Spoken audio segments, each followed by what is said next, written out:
Looking to succeed in network marketing? You are definitely in the right place. As industry giants, My Daily Choice Hempworks founder Jen Iswagel and best-selling author and trainer Eric Worre discuss success in network marketing. And it's not what you might think. Welcome, you guys. All right, so you guys know the famous Eric Worre already. Hopefully you do. Hopefully you've come to Vegas and seen him in a live event. That's where I first met Eric Worre, actually. And, you know, when I was a beginner network marketer and I had no idea what I was doing, I looked at his books, I looked at his training, and I learned a great deal. And I remember back in 2012, actually, I was reading his book, and I remember specifically I was reading chapter 2, and I did kind of like a book report on Facebook. And I remember just writing this all out. I'm like, man, this is like amazing content. I tagged Eric. We weren't friends at the time, so I had to tag his fan page, and he approved it. He approved it on his wall.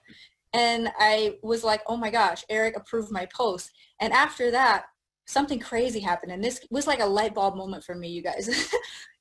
All these people started following me after that. And I was like, oh my gosh, all Eric's people are now following me. This is insane. So after that, I'm like, I know how to do social media now. Watch. You just got to do book reports on these authors' books. That's all it is. But greetings, everybody from South Africa. We got New York in the house, South Florida. All right. We are right at 3:01. And I realize a lot of you guys are still hopping on here, but we like to keep these things right on time. So let's get this party started. So without further ado, you guys, I would like to introduce the one and only Eric Worre. If you've never seen his face before, you've probably heard of Network Marketing Pro. He's the one that coined the term GoPro, and I've never stopped saying it since I've learned this concept. You know, it was kind of a light bulb moment, even just to use that phrase, you guys. Become a professional in network marketing.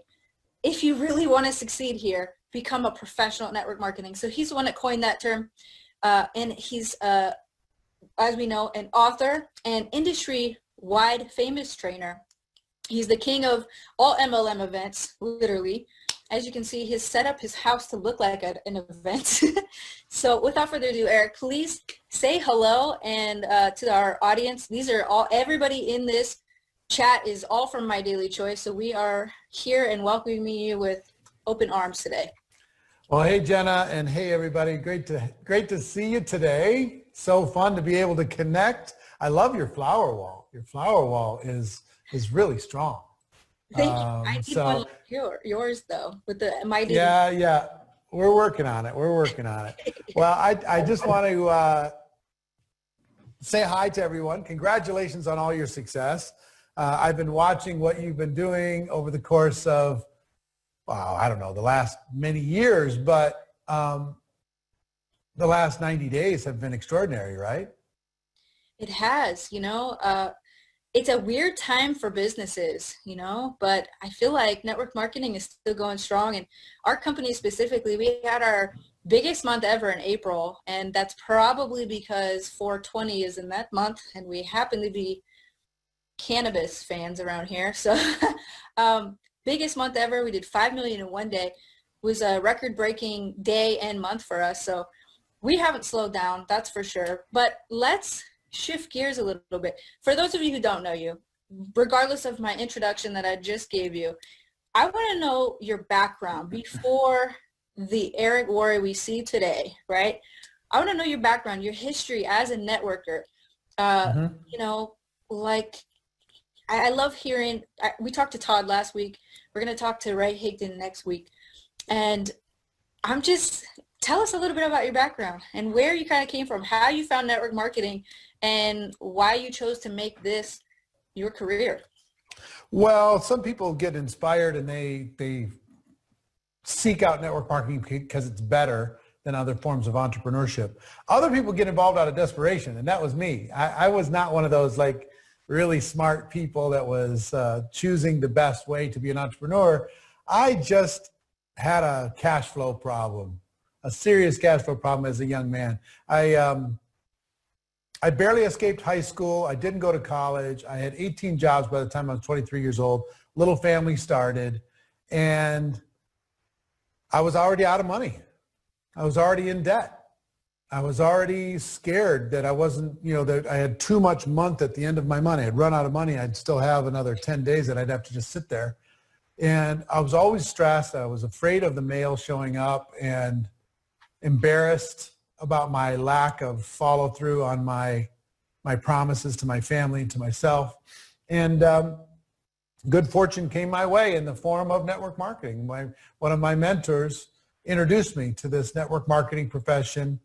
And I initially said no, because it just seemed too outrageous, too good to be true. But I quickly swallowed my pride, changed my opinion, and decided to get involved. And that was in January of 1988. So a long time ago, 32 years ago, 32 plus.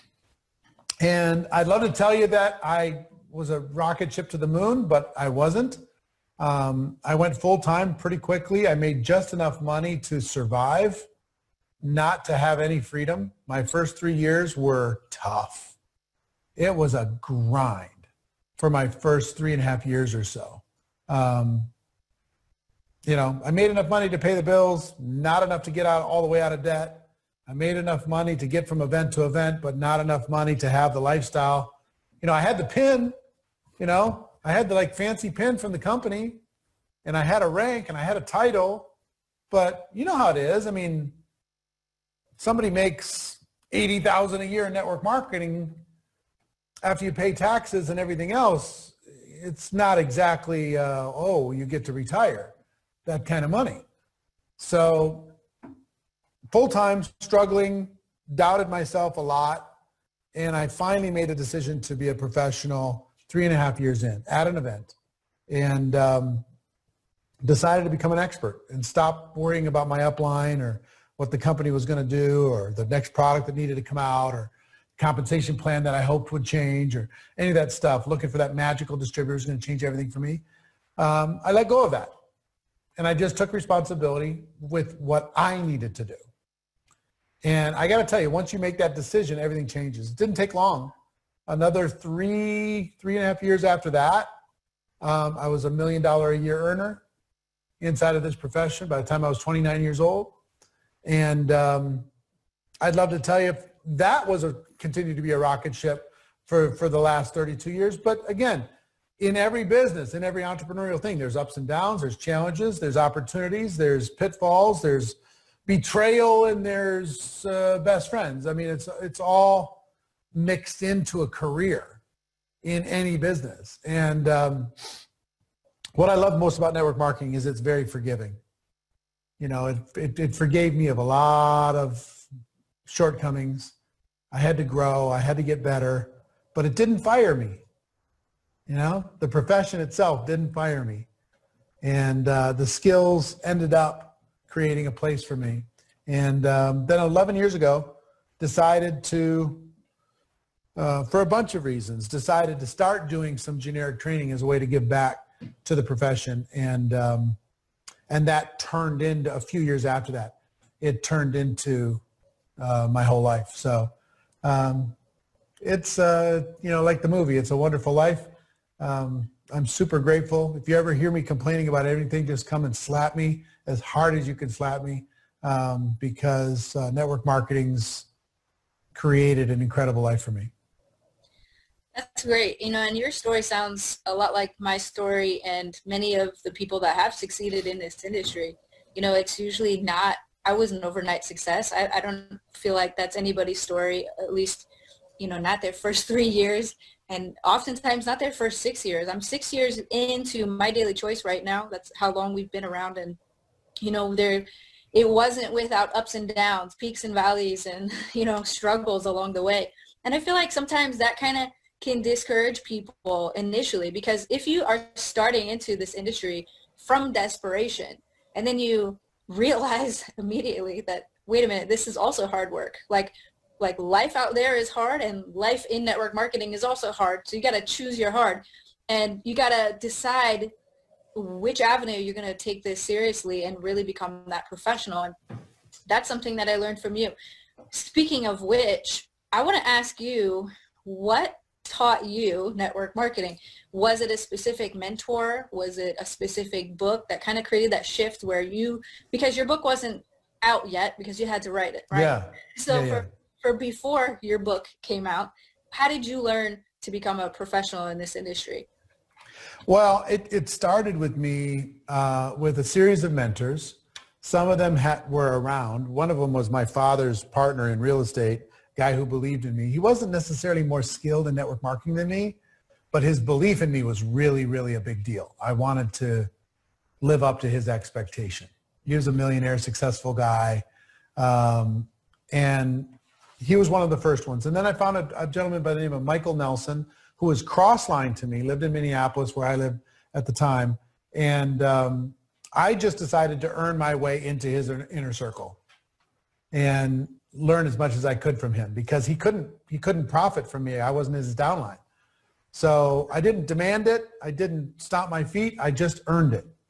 I earned my way into his inner circle. And then I started to seek out, once I made the decision to go pro, I started to seek out who are the best people in the company at any particular skill. And then either study them or interview them or attend their trainings, take the notes, and then put it into practice. I read all the books I could read. I went to every event that there was. I never missed an event. I committed to being a student, not just in theory, but in practice. You know, there's a difference between writing it down, having it in a journal, and actually going and doing it. So I would find a thing. It's like, give you an example. How many times are you going to have somebody say to you, I don't have the money to do this business? For the rest of your life, that's going to happen. So I just decided that I was going to learn how do people answer that question and get it over with once and for all. So I did. I went and did my little research and figured out how to answer that question. And then I said, okay, the other one I get all the time is I don't have the time. How do I deal with that? And is there a way that I could deal with any objection? Is there a formula I could come up with that I could teach? Not only I could do, but I could teach. And I started to apply that to all the different skills inside of network marketing. And so I would say the profession itself was a mentor. Most of my mentors, they never knew they were my mentors. So like Jim Rohn was a mentor. He didn't know it. Brian Tracy was a mentor. He didn't know it. Les Brown was a mentor. He didn't know it. My top earner in the company was a mentor. He didn't know it. I was just soaking it up and practicing, soaking it up and practicing. And at the end of the day, I found out that most of the learning comes in the doing. Not in the study, not in the notes, but in actually doing it. You'll learn more by going and doing 100 presentations than you'll learn by studying for 100 hours on how to do a presentation. You know what I mean? Right. If you just go do it. Yeah, if you do it, you go, oh, that's why that worked. Oh, okay. And then you improve. You got to learn it on the job. And you know, something I like about your training that's different, I feel like, than other trainers is, and myself included, I call myself an educator in this profession, although not on the scale that you're doing it, of course. But a lot of trainers focus on mindset. And they say that it's like 90% of, you know, what kind of goes into the success. I talk about mindset. I talk about the law of attraction and all these kinds of things. But you're very much skill focused on how to market, what to say, what not to say, how to create your list, how to do your daily method of operation. Those are all things I've learned from going to your trainings. So my question is, where does mindset play into your training, or how big of a deal is it? It's huge. It's huge. But here's what I found out. I got to tell you this. Mindset is equal to skills. It's equal to strategy. Those are the three big pillars, right? Mindset, skill set, strategy. If you want to be a network marketing professional. Now, for me, I lacked so much in confidence and my own self-esteem that what I found was if I had to figure my mindset out first before I took action, I was going to need therapy. It was going to take 15 years. I was never going to get there. You know what I mean? So, but if I learned how to do, I mean, my first skill I ever learned was how to tell my story. And my mentor taught me how to tell my story. And I could tell my story in 2 minutes. And once I learned how to tell my story and I knew that it worked and I'd practiced it, I wanted to do it. Even though I was scared and insecure and everything else, I was kind of proud of my little story. So I would tell it, and every time I got on the phone with somebody, I would tell them my story. Every time I did a little home meeting, I would tell them my story. Every time in today's world, you get on a Zoom, I would tell them my story. You know what I mean? If I went to lunch with somebody, I'd tell them my story. And it worked so well. If I did a three-way call, I would tell them my story. And what it did is it built confidence in me. And with the confidence, I took more action. And the action itself started to work on my mindset. Does that make sense?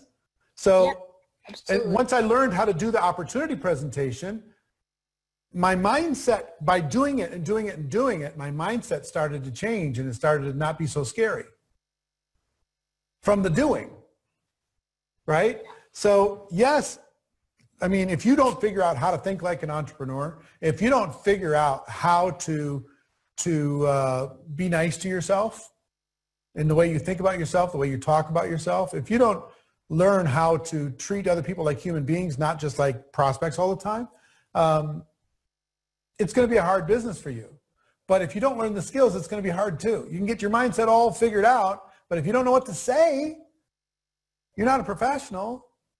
You know, you're a doctor with a scalpel, doesn't know how to do the surgery. It doesn't matter how excited you are.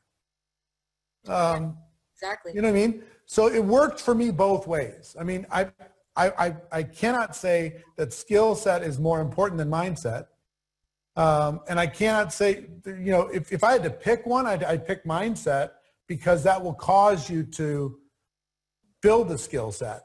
But for me, even though I lacked in mindset and I had a bunch of bad programming in my computer and between my ears, the skills helped me find a way out. The skills created a path for me to be able to figure out the mindset and the strategy in order to be able to marry to those things and create a career. Yeah, and I think, you know, with more skills, you naturally get more confident because it's subject matter that you know, and absolutely. Some of the security comes from being in a new industry and being in a, new company, and it's foreign at first, and it's interesting mentoring new people that are just now coming in, and they're getting those, I don't have enough time objections, I don't have enough money objections, and having to navigate through those. Once you have the answers and you have your rebuttals and you've got it, your confidence begins to grow and it becomes second nature. But let's talk a little bit about skills. You talk a lot about daily method of operation. It's a question I get all the time, especially with today's online world and all the wonderful distractions we have with the media, the social media, and all of our friends and opinions all in between. What is the ideal daily method of operation for a network marketing professional? Well, there's different kinds of days. There are building days, there are supporting days, and there are lost days, okay? And most of us have a lot of lost days. The day started and it ended and we didn't really move the ball forward, and that just happens inside of our profession because there's so much forgiveness. But if you think about this between, productive building days and supporting days. Supporting days, you're training your team, you're working with your team, you're encouraging them, you're doing three-way calls, you're doing some getting started stuff. You're making sure they understand what's coming up with an event, you're getting them connected, you're educating them on your product. All that supportive stuff is important. So there's that kind of daily method of operation for that day. But then the building day is just about how many prospects are you talking to? How many people are you inviting, presenting to, following up, answering objections? How many people are you educating as to what it is that you offer to the world?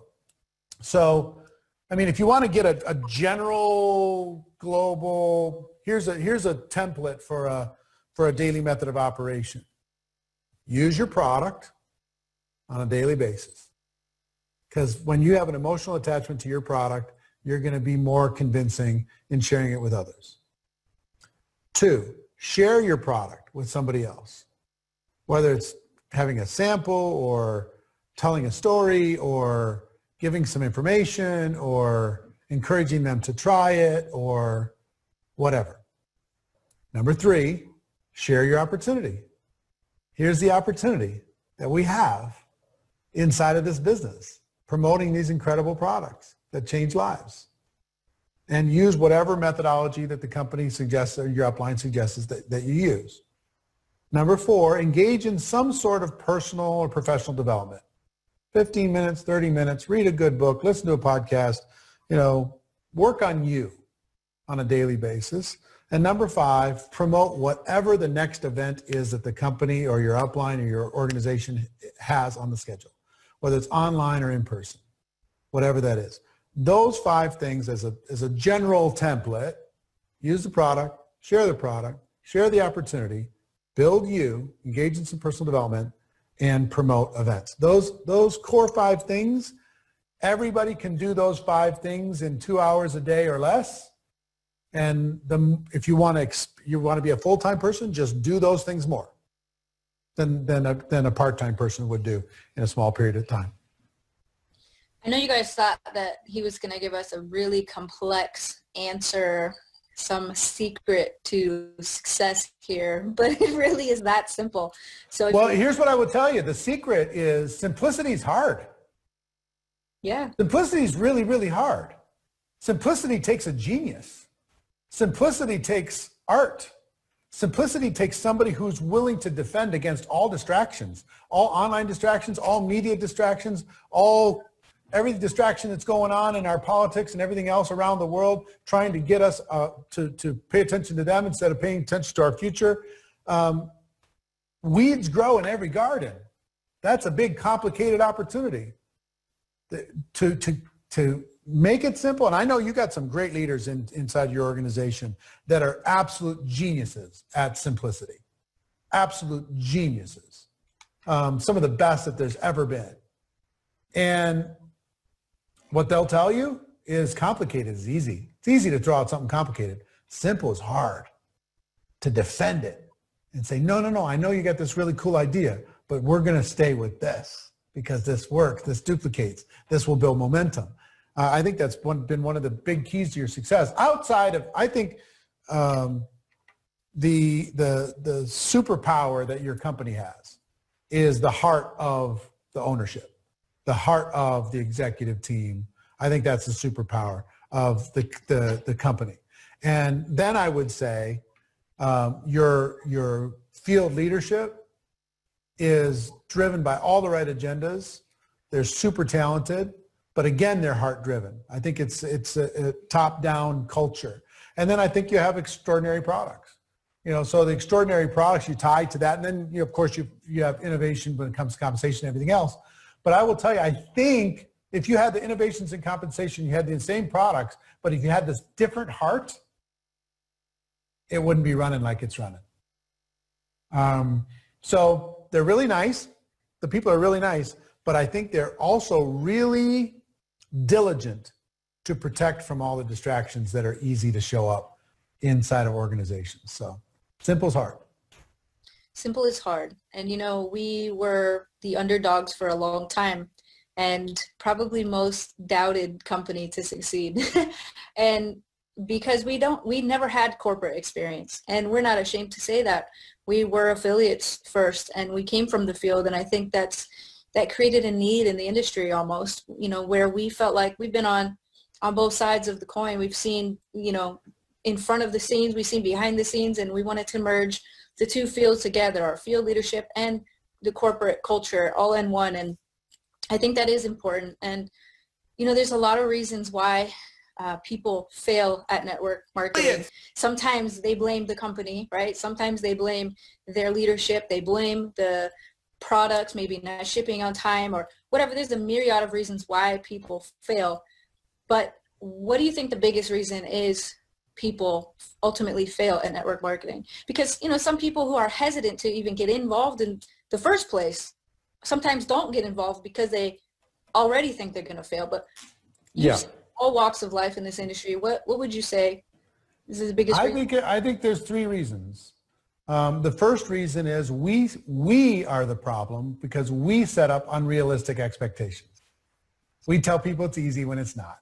We tell people it's fast when it's not. We highlight the stories of the superstars that maybe had some previous experience and they went straight to the top, and that's not necessarily average or whatever, typical. So everybody's looking at those and they feel like a loser when they're not going the same kind of speed. They're comparing themselves to other people and all that stuff. So anytime your expectation is here and reality is here, what's in between is disappointment, frustration, disillusionment. So they're like, oh man, I mean, I thought this was going to be like magic beans. I just dropped into the ground and I was just going to go straight to the top. And I just found out this is work. This is hard. People look at me funny when I talk about this. You know, my friends are rolling their eyes at me. My family stopped talking to me, whatever. So expectations are number one. We have to set realistic expectations, reasonable expectations. Let people know that the price of entry here is very low, but to get to the top, the price is not paid in cash. It's paid in blood, sweat, and tears. It's paid in effort. It's paid in working your face off. That's what it's paid in. That's what all the top earners here did. So just know that there's no way to the top that doesn't require an enormous amount of effort. But you don't have to write a check to get there. As a matter of fact, you can't write a check to get there. You've got to work to get there. So expectations is number one. Number two is fear. We are in the fear management business. Make no mistake. We're trying to manage fear. Fear of failure, fear of the unknown, fear of being embarrassed, fear of being mocked by your social circle, fear of doing something unusual, fear of working on your own, fear of being your own boss. Lots of different fears out there. So some people are just not willing to face their fears necessary to grow a business. They'd rather fit into somebody else's dream than build their own. They'd rather do as they're told from an employer than tell themselves what to do and have the anxiety of wondering if it's the right thing. So fear is the second aspect. And the third aspect is programming. Some people have been programmed that network marketing is bad. Some people have been programmed that only the people at the top make money. Some people have been programmed that it's safer and better to be an employee than to be an entrepreneur.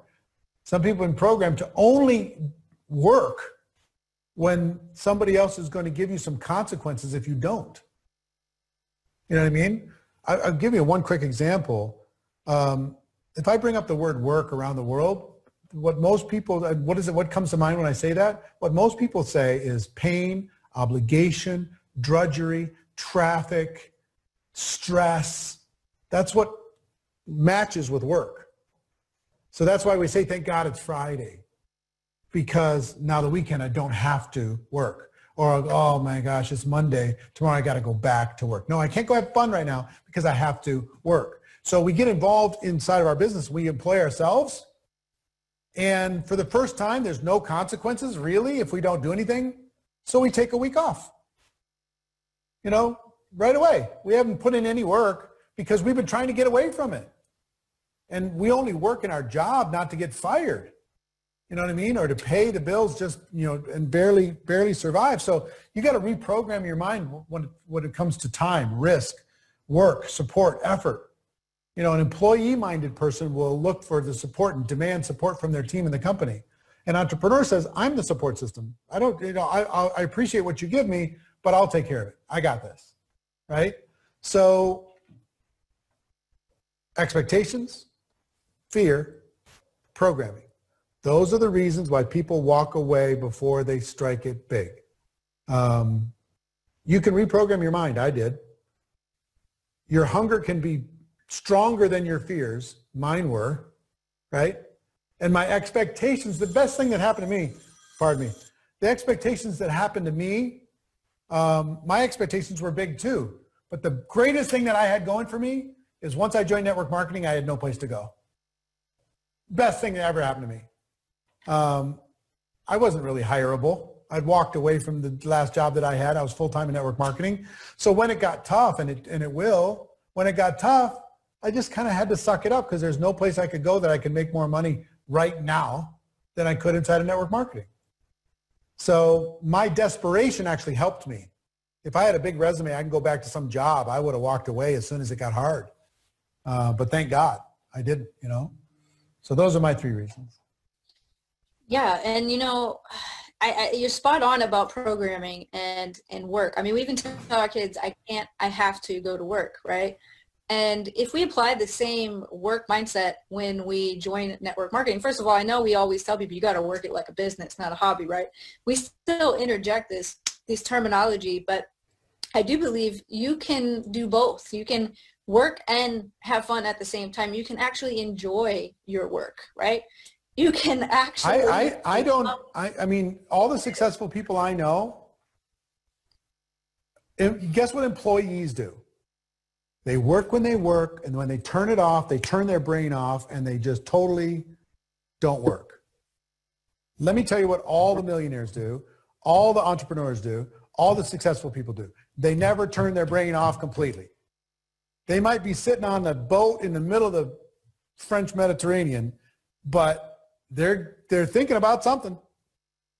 They're planning, they're writing something down, they're stirring something up in their mind. Entrepreneurs, and not because they're workaholics, because for an entrepreneur, entrepreneurship is passion, it's contribution, it's creation, it's life, it's legacy, it's purpose. Why would you want to turn those things off? It's the reason why I don't understand retirement. Why would a person want to retire from contribution and purpose and passion and life? Legacy. Why would you want to retire from that? Doesn't even make any sense. But so I think, Maureen and I and our family, we don't have work life and other life. We just have life. We just live. Yeah, Richard Branson says, when he talks about retirement, he says, I don't stop working because I love creating new things. And I think other people should get into creating more things. And that's really all kind of entrepreneurs do, is they're creating solutions to everyday problems. And I think once you learn that becoming a network marketing professional is none other than solving a lot of problems for people. Let me give you an example. Richard Branson, one of the most successful billionaire guys in the world. I talked with him a couple days ago. And I said, how you doing? What's going on? I know you got a lot of stress with all this, with your airlines and your cruise ships and your hotels. And he said, it's interesting times, but this is the times when people have to use their imagination. They got to be creative. They got to be resourceful. And he said, I'm excited about the opportunity. I'm excited about the chance to be able to make it better. And every time there's resistance, then there's creativity. So he said, I'm convinced all of my businesses will be better for this crisis, not worse. Even though it might be painful in the short term, they will end up being better, not worse. So, what a mindset in the middle of, his portfolio got smacked across the face. So that's what entrepreneurs do. We just do that. Yeah, anytime there are painful experiences in our life, I think it's important to look at these times for opportunities for growth. Anytime we've been, hit with a challenge, and there are many challenges running a network marketing company and being an affiliate. There's challenges no matter how you look at it, and those are always opportunities for you to grow. Somebody said on another video we did, and they said it's kind of like playing a video game, right? You can't get to the next level until you beat the boss, right? You got to fight the boss. And it's no different in life or in business. Life is a game. The sooner you accept that, what a lot of people want to do is spend a lot of time focusing on the fairness or unfairness of the game. Instead of arguing over the rules of the game, play with the rules that there are, and tell the people who change the rules, make the rules, change the rules. But in the meantime, play with the rules you got, play the best you can, and win. What are the rules? What's the game? Win the game. That's the best way to take charge of your life, regardless of where you're sitting today. I want to say one thing to everybody that's watching this. I want you to know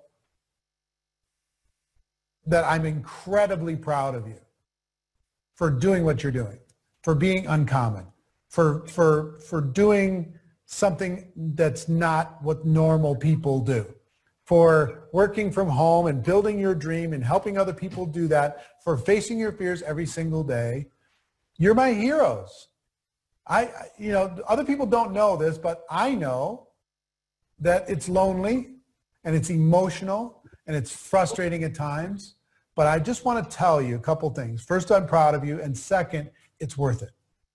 The effort is worth it. The pain is worth it. The struggle is worth it. The challenges are worth it. The other side of all this is a business and a career and a future and everything else. But the bigger part of the other side is this business, your company, will force you to become a better version of you. It's the greatest benefit of our profession that nobody even talks about.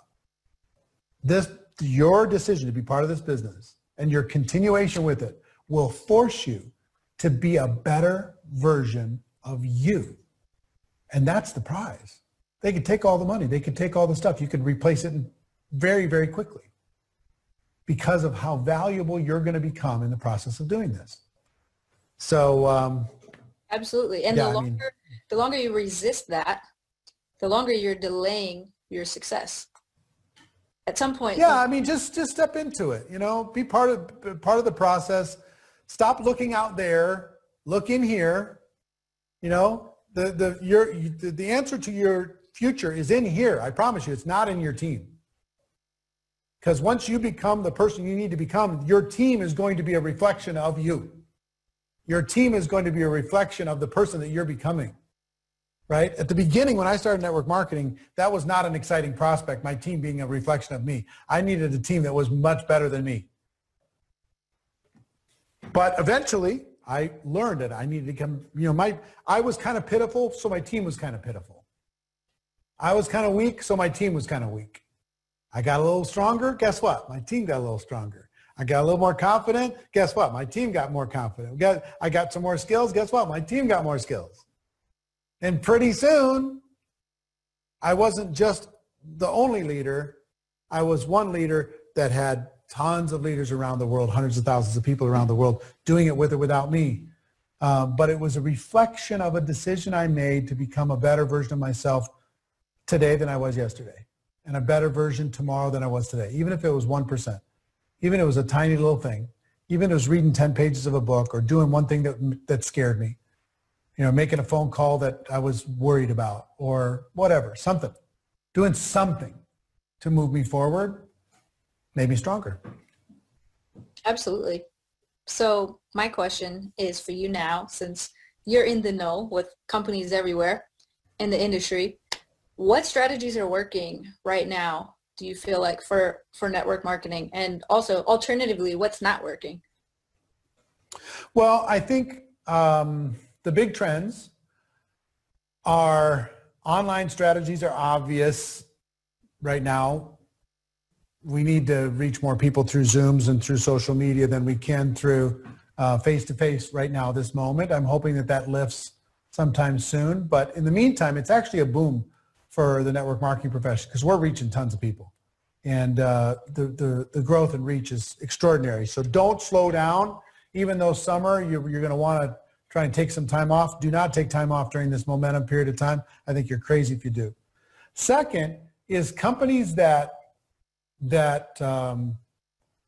have a serious focus and extraordinary commitment to product quality and product pricing are winning.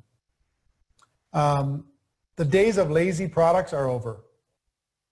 You need great formulators. You need great, in your case, different offerings. You need great pricing. You need great value when it comes to the product itself, because those that are competing with non-competitive products or trying to compete with those products are not winning. So I think you're doing very well in that regard. Those are two big trends. Outside of that, I would say, there's some social media, but social media can be a little bit of a two-edged sword. Sometimes it's good to be able to use it to be able to get some attention. And sometimes you get some attention from regulators that's misunderstood. So there's a balance there that you need to kind of deal with on a corporate side. So if you're able to ride that balance and police it, but at the same time leverage it, I think that works well.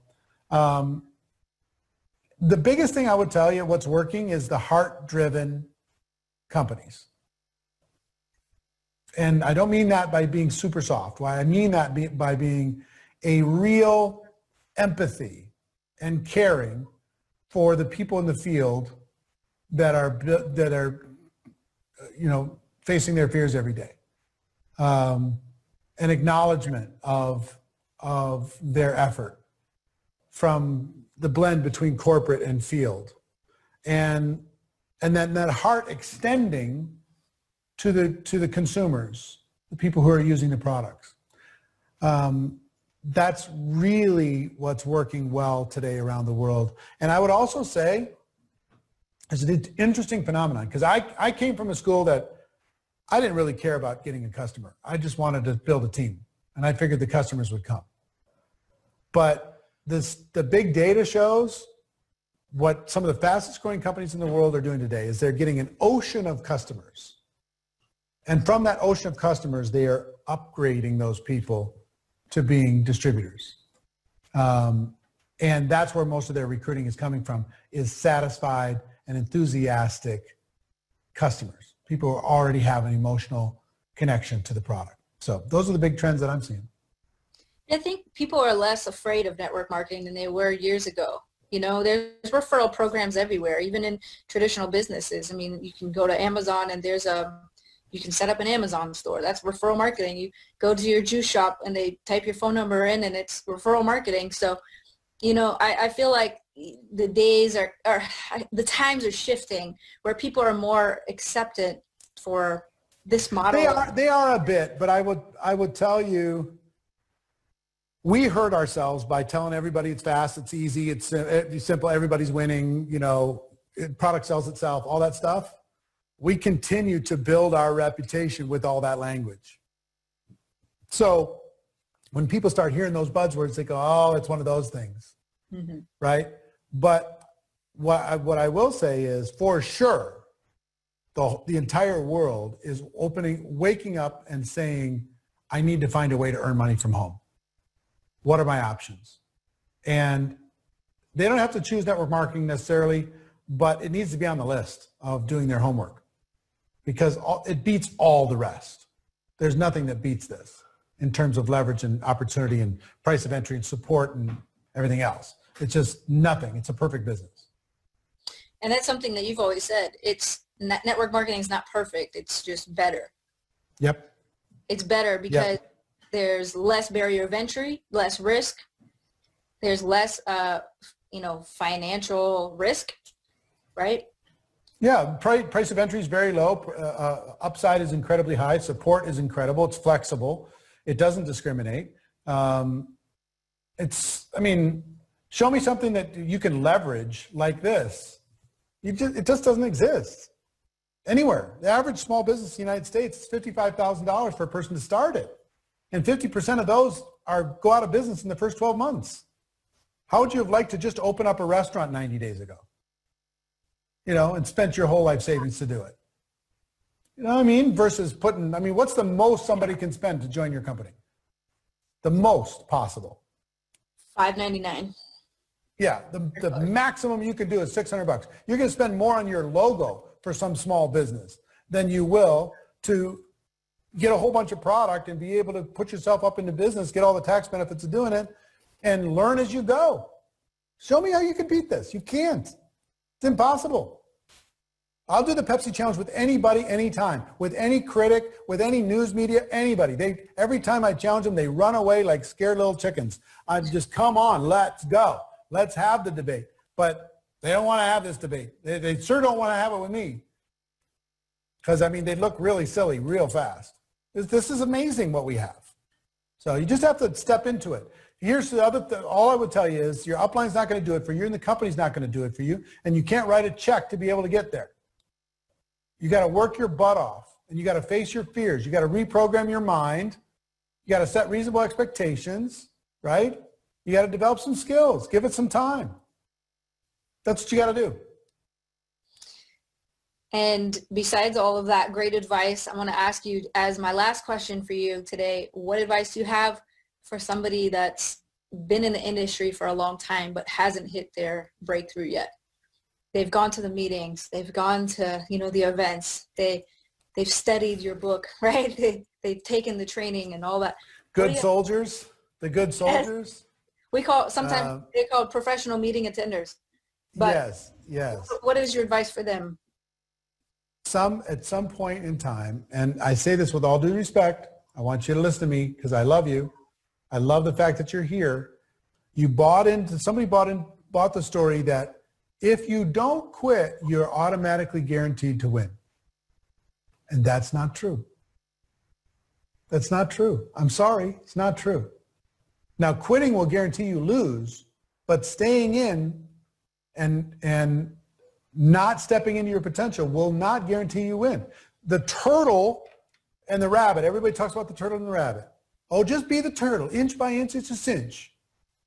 I don't know any network marketing success stories that were turtles. At some point, you have to be a rabbit and then the turtle. And then the rabbit again, and then the turtle. So if you've been stuck and you need a breakthrough, pick a period of time, 3 days, 7 days, 30 days, 90 days, and decide to go 100%. Change my life, it'll change yours. And I mean 100%. Not dialing it in, showing up, saying that you're still here, you're a good soldier, and trying to, get a participation award. Going 100%. My first thing that changed my life is I went 100% for 90 days. As hard as I can go. 8 a.m. to midnight, 7 days a week for 90 straight days. And it was hard, and all I did was talk to prospects. All I did was follow up. All I did was grow. And if 90 days is too scary, do 30 days. If 30 days is too scary, do 7 days. 7 days is too scary, do 3 days. If 3 days is too scary, do 1 day. Go for 16 hours, see how many people you can talk to about your opportunity with no distractions. Go hard. You've got to just smash it in the face to bust through the plateau. You got to change the intensity if you want to have a breakthrough. Now, or change your expectation. And just decide that it's nice to be around a nice company with nice products and nice people, and just treat this like a hobby, like you're, being a part of the church choir or being a part of the quilting club, and you're not expecting to make a whole bunch of money, and just stop beating yourself up. I have a family member that's beating herself up over not making enough money inside network marketing, but she's not really willing to do more. I just release the expectation, hang out with your friends. And stop, you don't need the money. Just enjoy it. Or change. So you can do either one of those two things. Either just enjoy where you're at, have fun, or go after it, crush it. Step into your potential. I'm going to repeat that for you guys if you didn't hear that part. And I think that's the biggest resistance people have, is their fear to step into their potential. People have fear of failure, but they've also got fear of success. And deep down, that's a self-worth issue that you have to get over. You have to know that you deserve success. You deserve to win at this game, right? And you have to become a network marketing professional. So without further ado, Eric, tell us, where can we get the rest of your wisdom? Because we only got you on here for just a short time today. Where can we? Look, you could just look up my name on social or whatever. networkmarketingpro.com. You can check out all the different kinds of stuff. I'm not here for any promotional purpose. I'm just here because you guys are friends. So many of the leaders in your field are friends. I'm proud of what you're doing. I'm excited for your future, and just happy to connect with you today, see your smiling face. We live in the same town and we haven't hung out as much as we need to. So we got to figure out a way to hang out. You have a bigger gym in your house than I have in my house. I got this little puny gym. You got this big monster Olympic sized gym. It's ridiculous. But anyway, we got to hang out and we got to do that. But everybody that's watching, listen.